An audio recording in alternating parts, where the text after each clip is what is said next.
They say death reveals the truth, but when a billionaire pretended to be died just to see who cared, he discovered secrets that shattered his heart forever.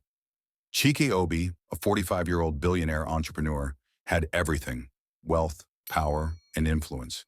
But he lacked peace. Lately, he had begun to feel something deeper, a heavy question in his heart. If I lost everything today, who would still love me? One morning, after a heated argument with his wife over his will, he made a shocking decision. Cheek whispered to his lawyer, "Prepare the announcement. I want the world to believe I'm gone." And just like that, Nigeria's news stations exploded with the headline, "Billionaire Cheik Obi dies after brief illness." Only the lawyer knew the truth. Hidden in a black-tinted SUV far from the funeral crowd, Cheek watched the people he trusted most. His wife arrived first. Not with tear, but with sunglasses and a designer handbag. She leaned close to her friend and whispered, "At least now I can finally marry Tony. I won't miss that man." Cheek froze. Shock crawled over him like cold rain. Next, his siblings came. They were not mourning. They were arguing loudly over who deserved his houses. "The Ikoyi mansion is mine." "No, he promised it to me."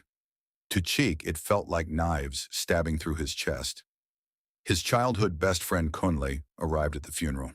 Chike smiled softly from afar, believing Kunle would truly mourn him. But then he heard Kunle whisper into a phone, "At last! With Chika gone, the company is in my hands. Time to take everything." Chika felt the air leave his lungs. His heart broke into pieces. Everyone he loved, everyone he trusted, they did not love him. They loved what he gave them. As business partners stepped forward to speak, Chiki expected at least one kind word. But instead, they said, "It's good he's gone. He was always too strict. Let's break his deals and start new ones." No gratitude, no respect, just greed. Hours later, two old figures approached the coffin, Cheek's parents. Their backs were bent with age, their steps slow, but their hearts pure. His mother fell to her knees, shaking uncontrollably. "My son! Oh God! My son! Come back to me." His father, a quiet man, placed trembling hands on the coffin. "I would give my life for you to live. My boy, I failed you as a father." Their sobs echoed through the hall, and there, watching from the shadows, Cheeky broke down in tears. For the first time in years, he saw unconditional love with his own eyes.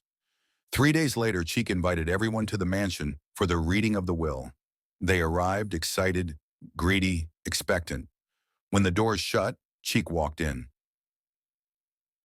Alive. His wife screamed, his siblings nearly fainted. Kunle dropped his drink. Cheek said calmly, "I died, and only two people mourned me." He turned toward his parents and knelt. "Only you loved me without anything to gain." Cheek faced the others. To his wife, "You will receive a divorce and nothing else." To his siblings, "You love the money more than me? You will get nothing." To his business partners, "Your contracts are terminated." To Kunle, "A friend who celebrates your death is an enemy. Leave my life forever." Chaik rewrote his will that very night. He gave 60% of his wealth to his parent, 30% to charity, 10% to loyal workers who stood by him for years. And as he hugged his parents tightly, he whispered, "The world showed me its true face, but you showed me love. Only parents love you without greed. In life, many will stand with you when you have money, but only a few will stand with you when all you have is a heartbeat."